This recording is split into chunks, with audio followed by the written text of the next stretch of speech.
Hello everyone, this is going to be our next 72-hour reading where we find out what is in the energy coming up in the next few days for you guys. So this deck, we have to be careful with it because there isn't a lot of nudity in it, so I'll have to look at the cards before I turn them over just to make sure that we don't have any issues here with YouTube.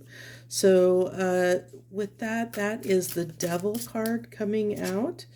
And then we have, let's see, 10, 12, the Observer, which is the hangman energy there in this deck. And clarifying the Devil card. This is very interesting. Ooh. Lot of major arcana coming out for us. This is temperance, tempering the devil. Wow, all major arcana so far coming out. Oh, that's one I need to cover up, which is the Lovers card, number 6. Have to cover those guys up because they're a little bit risque on there. And then clarifying this hangman energy down here.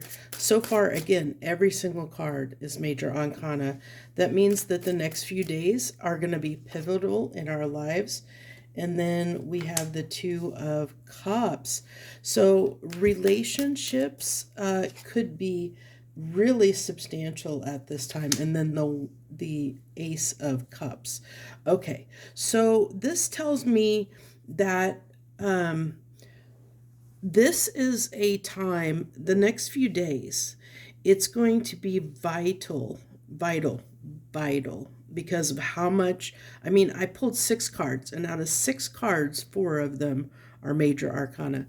So this is telling me that it is going to be very vital over the next few days to temper any impulses, any bad behaviors, any tendencies we may have to connect the Lover's card, making choices, connecting with things that might be temptations to us. And this doesn't have to be a person. This is things that are bad for us, okay, that we know are bad for us because we have the devil with the Temperance card. So it's saying temper any behavior that is around choices. The Lover's card is about choices.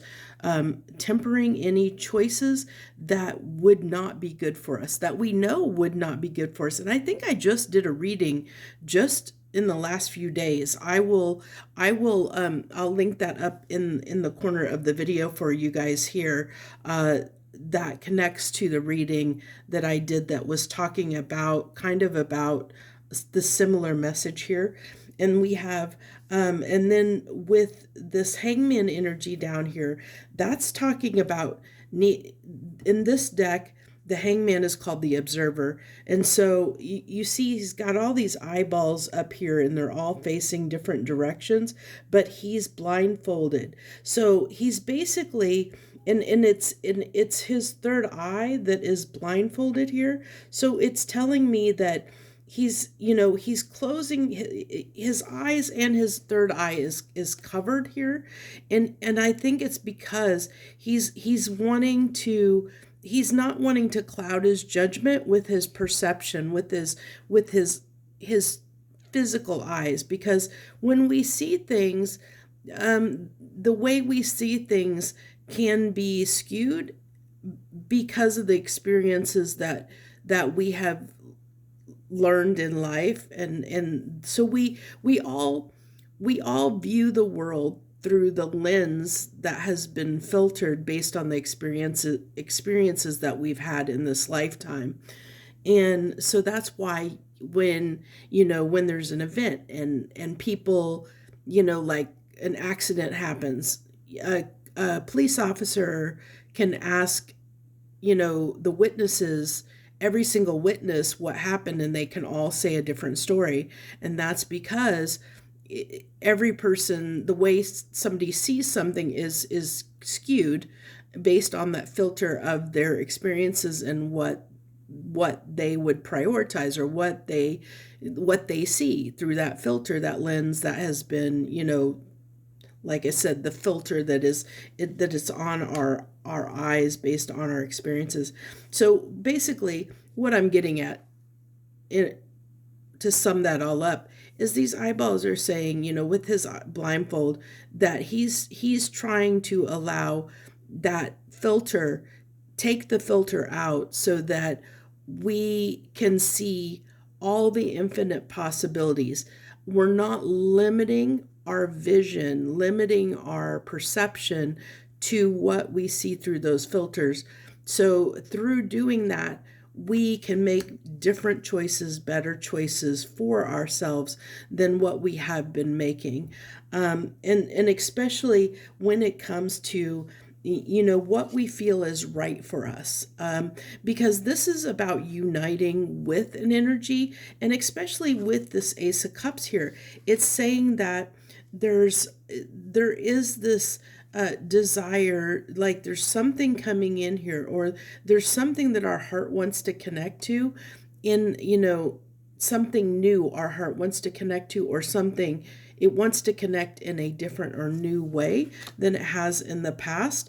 And so we have to get out of our own way, get that different perspective, be the observer, like step back and almost be in that third person view, and get that third person objective to the situation, like step out of our body, so to speak, or out of the way, so that we can see the opportunity that's there, or see it in a different light, to make the choices that are going to lead to uniting with things that are more correct with us, that are more aligned with us, and who we are as a person, and not allow ourselves to make choices that we have in the past that may have been bad choices for us, based on, because we were making those choices through that lens. So this kind of is talking about, I'm kind of getting this,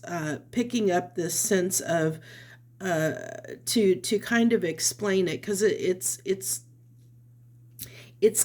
has to do a lot with possibly our upbringing, specifically like your upbringing, and how you may have been taught, how you may see the world, and because of that you've made certain choices, but those choices might not have been for your highest good, or for that really suited you and suited who you are as a person, because you are making choices based on, not maybe necessarily who you are, but how society or how your life has shaped you in a certain way, if that makes sense. Because like when you're 2 or 3, 1, 2 or 3, before the world, like before you really learn things, you make different choices than you would today. Your inner child makes different choices than you would today. Because why? Because you've lived life, you've been hurt, you've experienced pain, you've been betrayed, you've gone through things in your life, and because of that you make those choices based on things that you maybe there's things that have happened, and that you have experienced betrayal or pain or rejection or all those things, and you haven't completely cleared that out, and so it's still skewing, it's still affecting the choices that you're making. And so this reading is saying that, I think with that full moon lunar eclipse, I think that it was helping clear some stuff, or expand our view. The Hangman expand our view so that we could see things in a different way, to be able to make better choices. Like, I think the energy is in play right now, the next few days, where we're going to have the opportunity to see things in a way that we maybe never did before. And I think it's the energy, the energy around us, like the planetary influence, and the way everything is just stacking up right now in the next few days, that it's allowing for that expanded vision to allow us to make different choices, to allow us to make better choices for ourselves, for our inner child, for who we really are. Like I said before, the choices we would have made before we were maybe jaded by life, so to speak. So that is the message that wants to come through for the next 72 hours. I hope that resonated with you, and I hope that you like this message and it helps you in some small way. And if it does, or if it resonates, or if you like my readings, whatever, just want to support me, hit that like button and give me some love, and subscribe if you're not a subscriber, but only if you feel to. That's totally up to you, but it's always appreciated. Thank you so much. I wish you the very best. Much harmony and gratitude to you, my lovely friends. Love you much. If I can get the heart, oh my God, I'm doing a terrible job there. But have a great and wonderful day. Harmony and gratitude to you guys.